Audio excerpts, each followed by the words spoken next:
৪২ বছর একজন মানুষের হাতে একটি গোটা দেশের ভাগ্য। তিনি কি কেবল একজন শাসক ছিলেন, নাকি বিশ্ব রাজনীতির দাবার ছকে এক অবাধ্য খেলোয়াড়? ৪ দশকের বেশি সময় ধরে তিনি ছিলেন আফ্রিকার কিং অফ কিংস। মরুভূমির তপ্ত বালু থেকে উঠে এসে তিনি গড়তে চেয়েছিলেন এক নতুন পৃথিবী। তার দেশে শিক্ষা ছিল বিনামূল্যে, চিকিৎসা ছিল নাগরিক অধিকার, আর বিদ্যুৎ বিল বলে কিছু এক্সিস্টই করত না। কিন্তু পর্দার আড়ালে তার এক একটি সিদ্ধান্ত কাঁপিয়ে দিচ্ছিল পশ্চিমা বিশ্বের শক্তিশালী ভিড়। তাকে সরানোর জন্য কিছু মানুষ উঠে পড়ে লাগে। কেন তাকে সরানো এত জরুরি হয়ে পড়েছিল? কারণ কি কেবল স্বৈরতন্ত্রের অবসান, নাকি এর পেছনে লুকিয়ে ছিল অন্য কোনো নীল নকশা? তিনি চেয়েছিলেন ডলারের আধিপত্য ভেঙে দিয়ে পুরো আফ্রিকার জন্য একটি একক মুদ্রা, গোল্ড দিনার চালু করতে। তিনি চেয়েছিলেন লিবিয়ার মরুভূমির নিচে থাকা তরল সোনা অর্থাৎ তেলের নিয়ন্ত্রণ নিজের হাতে রাখতে। আর ঠিক তখনই শান্তির দূত সেজে আকাশে উড়ল শক্তিশালী দেশগুলোর যুদ্ধ বিমান। গণতন্ত্রের নামে যখন গোলাবর্ষণ শুরু হলো, তখন কি কেউ জানতো এর শেষ হবে লিবিয়াকে এক দীর্ঘস্থায়ী অন্ধকারে ঠেলে দিয়ে? যে মানুষটিকে রাজপ্রাসাদ থেকে টেনে হিঁচড়ে ড্রেনের পাইপের ভেতর শেষ নিঃশ্বাস ছাড়তে বাধ্য করা হলো, তার মৃত্যু কি লিবিয়ার মুক্তি এনেছিল, নাকি শুরু হয়েছিল এক আধুনিক দাসত্বের গল্প? আজকের ভিডিওতে আমরা উন্মোচন করব সেই গোপন সত্য যা মূলধারার গণমাধ্যম ইচ্ছাকৃতভাবে আড়াল করে। এটা শুধু একজন স্বৈরশাসকের পতনের গল্প নয়, এটা ক্ষমতা, তেল, সোনা আর একটা জাতির স্বপ্ন পরিকল্পিতভাবে ধ্বংস করার নেপথ্য ইতিহাস। একটি প্রশ্ন সবার মনে জাগে, গাদ্দাফির পতনের পেছনে কি যুক্তরাষ্ট্র সরাসরি কাজ করেছিল? এই প্রশ্নটি আজ শুধু লিবিয়ার ইতিহাস নয়, বরং আধুনিক বিশ্বের ক্ষমতার রাজনীতির সবচেয়ে বড় এক্সাম্পলগুলোর একটি। কারণ গাদ্দাফির পতন কোনো স্বাভাবিক সরকার পরিবর্তন ছিল না, এটা ছিল একটি রাষ্ট্রকে ভেঙে ফেলার প্রক্রিয়া, যেখানে অভ্যন্তরীণ অসন্তোষকে আন্তর্জাতিক শক্তি কৌশলগতভাবে ব্যবহার করেছে। মুয়াম্মার গাদ্দাফি ১৯৬৯ সালে রাজা ইদ্রিসকে ক্ষমতাচ্যুত করে লিবিয়ায় ক্ষমতায় আসেন এবং পরবর্তী ৪২ বছর তিনি এমন এক শাসন ব্যবস্থা গড়ে তোলেন যা পশ্চিমা গণতান্ত্রিক কাঠামোর সঙ্গে কখনোই খাপ খায়নি। তিনি সংসদ, নির্বাচন, রাজনৈতিক দল এই সব কিছুকে প্রত্যাখ্যান করে নিজের লেখা গ্রিন বুকের ভিত্তিতে রাষ্ট্র পরিচালনা করেন, যেখানে তিনি দাবি করেন জনগণ সরাসরি ক্ষমতা প্রয়োগ করছে। বাস্তবে এটা ছিল কিছুটা একনায়কতন্ত্র। কিন্তু একই সঙ্গে এটাও সত্য যে গাদ্দাফির আমলে লিবিয়া আফ্রিকার সবচেয়ে ধনী রাষ্ট্রগুলোর একটি ছিল। বিনামূল্যে শিক্ষা ও চিকিৎসা, রাষ্ট্রীয় ভর্তুকি, কম জ্বালানি মূল্য এবং উচ্চ জীবনমান নিশ্চিত করা হয়েছিল। এই বাস্তবতা পশ্চিমা মিডিয়ায় খুব কমই উঠে এসেছে। যুক্তরাষ্ট্রের সঙ্গে গাদ্দাফির সম্পর্ক শুরু থেকেই বৈরী ছিল।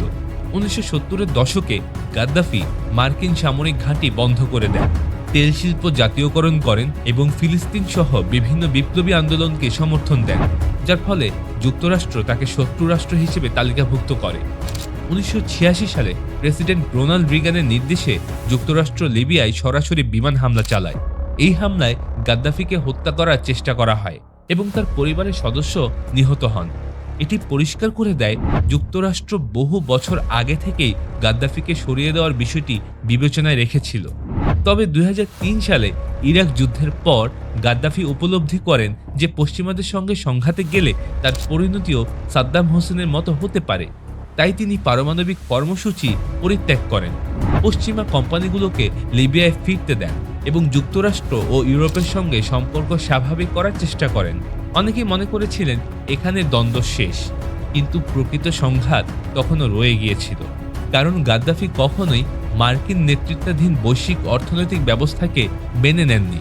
তিনি IMF ও বিশ্বব্যাংকের শর্ত মানতে অস্বীকৃতি জানান, আফ্রিকার দেশগুলোকে পশ্চিমা ঋণের ফাঁদ থেকে বের করে আনার কথা বলেন এবং সবচেয়ে বিপজ্জনক যে পরিকল্পনা উনি করেন সেটা ছিল স্বর্ণভিত্তিক আফ্রিকান মুদ্রা, গোল্ড দিনারের ধারণা।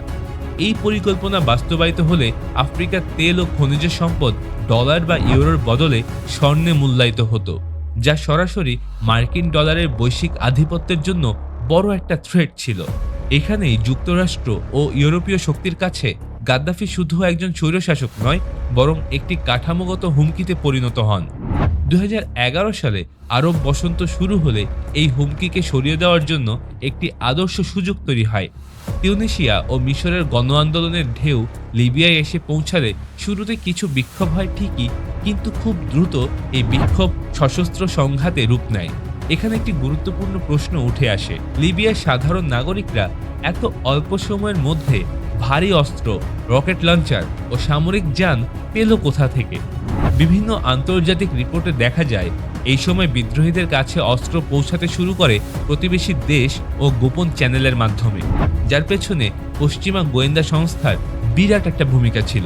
এরপর যুক্তরাষ্ট্র, ফ্রান্স ও ব্রিটেন জাতিসংঘে চাপ সৃষ্টি করে নিরাপত্তা পরিষদের ১৯৭৩ নম্বর প্রস্তাব পাশ করায়, যেখানে বলা হয় বেসামরিক জনগণকে রক্ষার জন্য লিবিয়ায় নো ফ্লাই জোন কার্যকর করা হবে।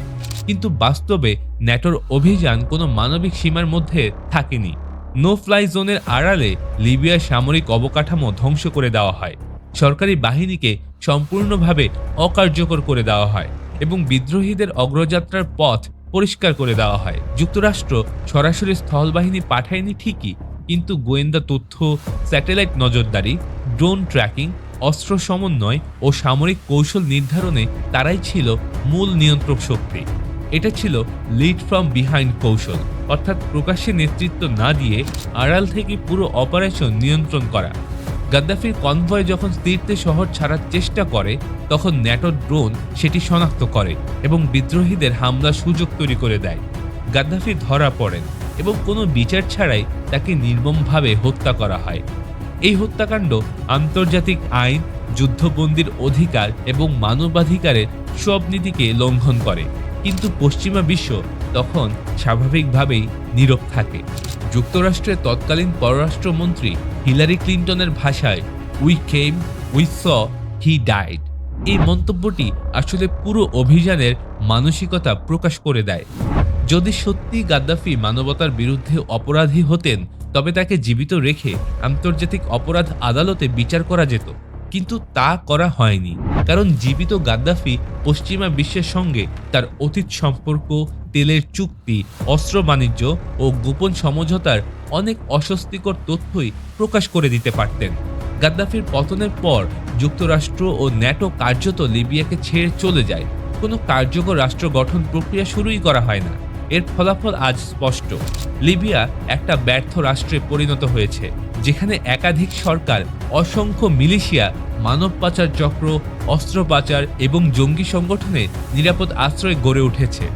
জাতিসংঘের রিপোর্ট অনুযায়ী গাদ্দাফির পতনের পর লিবিয়ার মানবাধিকার পরিস্থিতি আগের চেয়ে আরও খারাপ হয়েছে।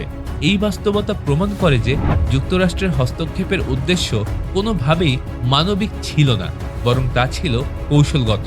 সুতরাং প্রশ্নের উত্তরে বলাই যায়, গাদ্দাফির পতনে যুক্তরাষ্ট্র হয়তো সরাসরি ট্রিগার টানেনি, কিন্তু তারা বন্দুক লোড করেছে, লক্ষ্য নির্ধারণ করেছে এবং শেষ পর্যন্ত একটি রাষ্ট্রের ক্ষমতার কাঠামো পুরোপুরি ভেঙে দিয়েছে।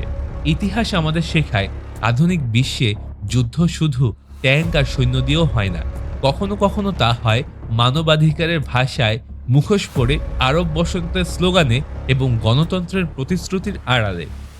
গাদ্দাফি নিখুঁত ছিলেন না, কিন্তু তার পতনের পর লিবিয়ার যে ধ্বংস নেমে এসেছে তা দেখলে প্রশ্ন জাগতেই পারে, একজন স্বৈরশাসক কি একটি ভাঙা রাষ্ট্রের চেয়েও বেশি ভয়ঙ্কর ছিল, নাকি সত্যিকারের ভয়ঙ্কর ছিল সেই শক্তিগুলো যারা নিজেদের স্বার্থে একটি দেশকে পরীক্ষাগারে পরিণত করেছিল, গিনিপিগের মতো ব্যবহার করেছিল? এই পুরো ঘটনা প্রবাহ বিশ্লেষণ করলে আরেকটি গুরুত্বপূর্ণ বিষয় সামনে আসে, তা হলো যুক্তরাষ্ট্রের রেজিম চেঞ্জ নীতির ধারাবাহিকতা। ইরান, আফগানিস্তান, লিবিয়া প্রতিটি ক্ষেত্রে দেখা যায় প্রথমে একজন শাসককে ভয়ঙ্কর ও অমানবিক হিসেবে উপস্থাপন করা হয়, এরপর মানবিক হস্তক্ষেপের অজুহাতে সামরিক অভিযান চালানো হয়, কিন্তু শাসক পতনের পর রাষ্ট্র পুনর্গঠনের দায়িত্ব কেউ নেয় না। লিবিয়ার ক্ষেত্রেও এর ব্যতিক্রম হয়নি। গাদ্দাফির পতনের পর যুক্তরাষ্ট্র বা ন্যাটো কেউই দীর্ঘমেয়াদী রাজনৈতিক সমাধানের জন্য কার্যকর কোনো পরিকল্পনা দেয়নি, বরং অস্ত্রভাণ্ডার লুট হয়ে ছড়িয়ে পড়ে পুরো সাহেল অঞ্চলে, যার প্রভাব পড়ে মালি, নাইজার ও চাদ পর্যন্ত। অনেক বিশ্লেষকের মতে পশ্চিম আফ্রিকায় জঙ্গিবাদের বিস্তারের পেছনে লিবিয়ার এই অস্ত্র ছড়িয়ে পড়া একটি বড় কারণ। অর্থাৎ গাদ্দাফির পতন শুধু লিবিয়াকে নয়, পুরো অঞ্চলটাকেই অস্থিতিশীল করে তোলে। যুক্তরাষ্ট্র এই বাস্তবতা জানত, তবুও তারা এগিয়েছে, কারণ তাদের কাছে রাষ্ট্রীয় স্থিতিশীলতার চেয়ে কৌশলগত স্বার্থ বেশি ইম্পর্টেন্ট ছিল। আরেকটি বিষয় প্রায় উপেক্ষিত হয়, গাদ্দাফি আফ্রিকায় পশ্চিমা সামরিক উপস্থিতির ঘোর বিরোধী ছিলেন। তিনি আফ্রিকান কমান্ড বা আফ্রিকমের বিরুদ্ধেও প্রকাশ্যে কথা বলেছেন এবং আফ্রিকায় মার্কিন ঘাঁটির বিস্তার রোধে সক্রিয় ছিলেন। তার পতনের পর আফ্রিকায় যুক্তরাষ্ট্রের সামরিক প্রভাব যে দ্রুত বেড়েছে তা কিন্তু কাকতালীয় নয়। এখান থেকে স্পষ্ট হয় গাদ্দাফির পতন যুক্তরাষ্ট্রের দীর্ঘমেয়াদী ভূ রাজনৈতিক কৌশলের সঙ্গে সামঞ্জস্যপূর্ণ ছিল। এছাড়াও তেলের বিষয়টিও অবহেলা করার সুযোগ নেই। লিবিয়ার তেল শুধু মানের দিক থেকে উন্নত নয়, বরং উত্তোলন খরচও তুলনামূলকভাবে অনেক কম। গাদ্দাফি পশ্চিমা কোম্পানিগুলোকে নিয়ন্ত্রণে রাখতেন এবং রাষ্ট্রের অংশীদারিত্ব নিশ্চিত করতেন। তার পতনের পরপরই এই নিয়ন্ত্রণ শিথিল করা হয় এবং বহুজাতিক কোম্পানির জন্য নতুন দরজা খুলে যায়। এই বাস্তবতায় যুক্তরাষ্ট্র সরাসরি কাজ করেছিল কিনা প্রশ্নের উত্তর আরও স্পষ্ট হয়ে ওঠে। সরাসরি মানে যদি সেনা নামিয়ে ক্ষমতা দখল বোঝানো হয় তাহলে হয়তো না, কিন্তু যদি গোয়েন্দা সহায়তা, সামরিক পরিকল্পনা, আকাশপথের নিয়ন্ত্রণ, বিদ্রোহীদের শক্তিশালী করা এবং রাজনৈতিক বৈধতা তৈরিকে সরাসরি ভূমিকা ধরা হয়, তাহলে যুক্তরাষ্ট্র ছিল এই পতনের অন্যতম প্রধান কারিগর। শেষ পর্যন্ত গাদ্দাফির পতন প্রমাণ করে আধুনিক বিশ্বে যুদ্ধ মানে শুধু গোলাগুলি নয়, যুদ্ধ মানে তথ্য, কূটনীতি, অর্থনীতি এবং মানবাধিকারের ভাষাকে অস্ত্র দিয়ে ব্যবহার করা। লিবিয়ার মানুষ আজও এর মূল্য দিচ্ছে, আর বিশ্ব রাজনীতি নীরবে এই ঘটনাকে একটি সফল হস্তক্ষেপ হিসেবে উপস্থাপন করে যাচ্ছে, যদিও বাস্তবতা তার সম্পূর্ণ বিপরীত। একজন মানুষকে সরিয়ে দেওয়া হয়েছিল, কিন্তু তার সঙ্গে সরিয়ে দেওয়া হয়নি কোনো স্বৈরতন্ত্র, কোনো অন্যায় ব্যবস্থা কিংবা কোনো অন্ধকার অধ্যায়, বরং তার পতনের মধ্য দিয়ে ভেঙে পড়েছিল একটি রাষ্ট্রের কাঠামো, একটি সমাজের ভারসাম্য আর কোটি মানুষের ভবিষ্যৎ। যে যুদ্ধ শুরু হয়েছিল মানবতার নামে, তার পরিণতি আজও লিবিয়ার মানুষ বহন করছে। বিধ্বস্ত শহর, বিভক্ত সরকার, মিলিশিয়াদের দখলে থাকা জীবন আর অনিশ্চিত আগামী। প্রশ্ন থেকেই যায়, যদি উদ্দেশ্য সত্যি মানবিক হতো তবে কেন যুদ্ধের পর শান্তি আসেনি? কেন আজও লিবিয়া একটি স্থিতিশীল রাষ্ট্রে পরিণত হতে পারেনি? ইতিহাস আমাদের বারবার দেখিয়েছে, যখন কোনো দেশের ভবিষ্যৎ নির্ধারিত হয় দূরবর্তী কনফারেন্স রুমে, স্যাটেলাইট স্ক্রিনের সামনে কিংবা কূটনৈতিক ভাষার আড়ালে, তখন সেই দেশের সাধারণ মানুষ কেবলই একটি পরিসংখ্যান হয়ে দাঁড়ায়। সিদ্ধান্ত নেওয়া হয় তাদের জন্য, কিন্তু তাদেরকে ছাড়াই।